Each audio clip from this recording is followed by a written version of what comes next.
Good morning नमस्कार सबैजनामा। हेर्नुहोस् त यो के छोडेर रहेछ आज। रकेटोगी के हो हेर्नुहोस् त यो।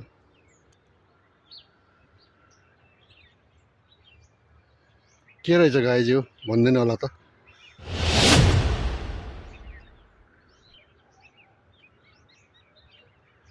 त्यही गयो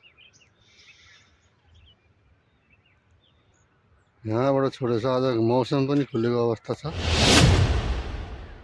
घाम लागिरहेका छन्। ल हेर्नुहोस् के रहेछ यो, सबैजनाले भनिदिनु होला त कुन देशले के छोडेको रहेछ यो। ल ल हेर्नुहोस्।